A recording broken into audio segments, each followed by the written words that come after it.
Welcome to the concluding remarks. And the concluding remarks are as follows.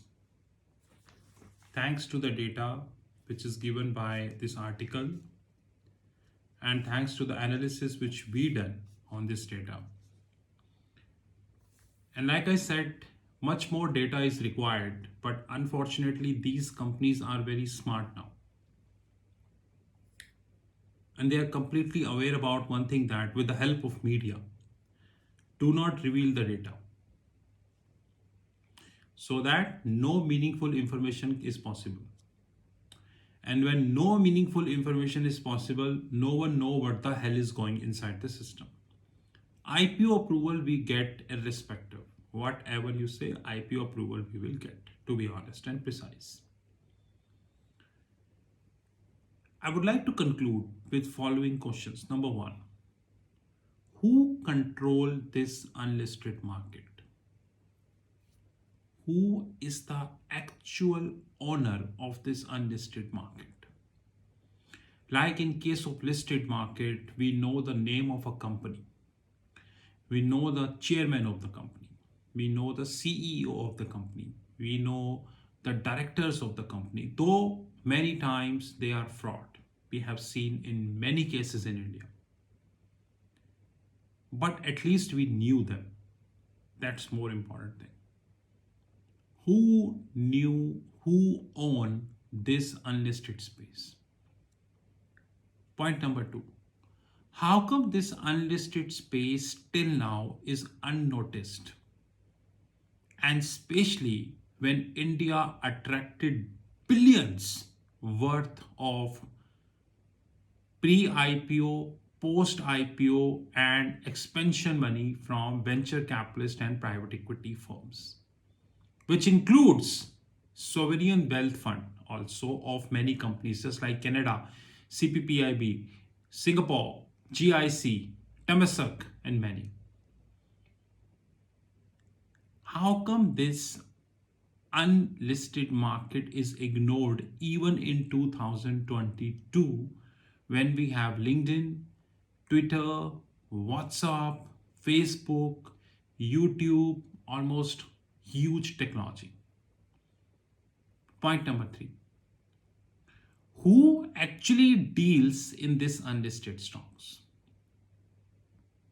Is it the promoters of these companies or the officers of these companies trade? Because there is a concept called ESOP, Employee Stock Option Plan. I will separately talk on this issue. It's much more unregulated than we have here. ESOP, Employee Stock Option Plan. Who deals in this market?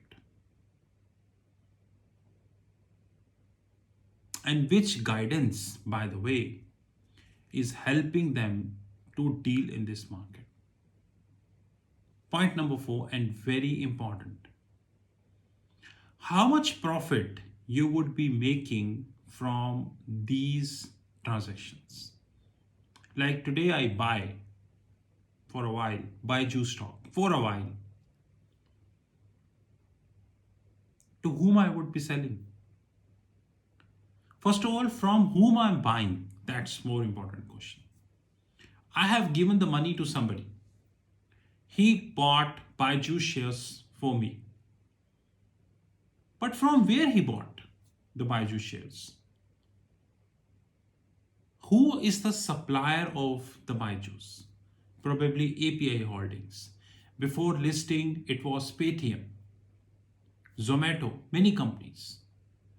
Who is the supplier of that shares? And for a while, I assume I bought at 100 rupees for a while and I sold at 150, or I wanted to quit at 150 to make my profits. For a while, I assume. To whom I'm selling to? So first, from whom I bought and to whom I'm selling to?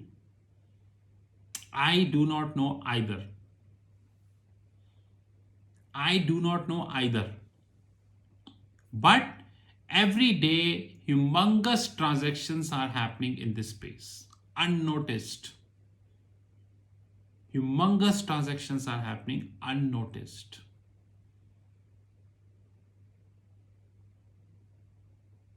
Probably the amount involved might be several billions. Several billions.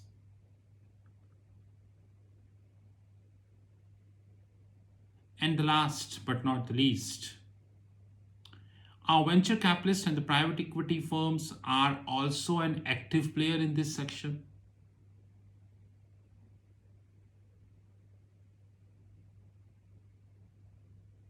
I can't deny that.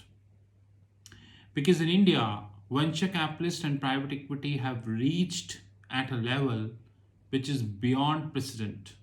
Beyond precedent.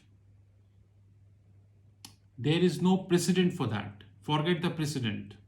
There is no precedent for that.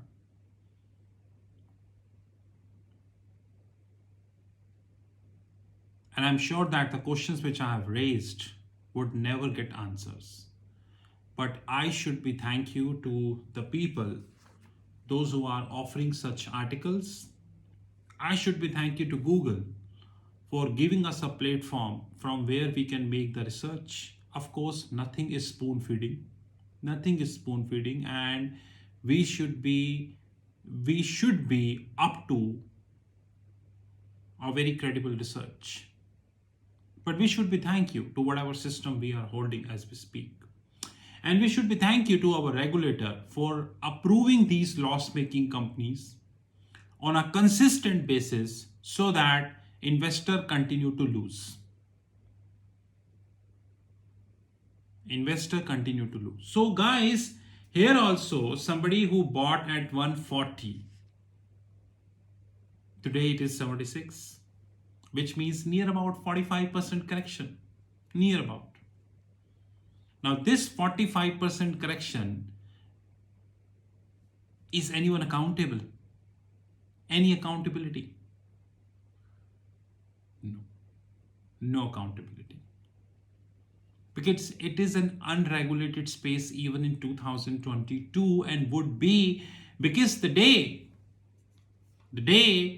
it would end up being regulated, all these startups would vanish.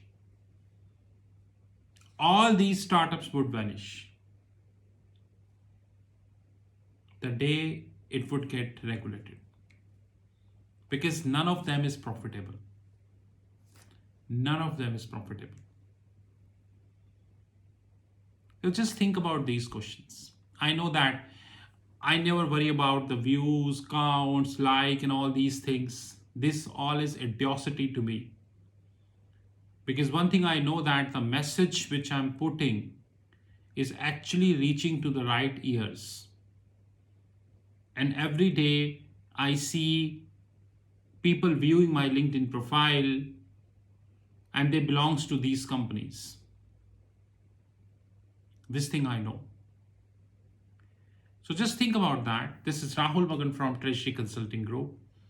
All offended people, I repeat, all offended people because of the facts I put here on YouTube in the public domain, they please note my number 9899242978.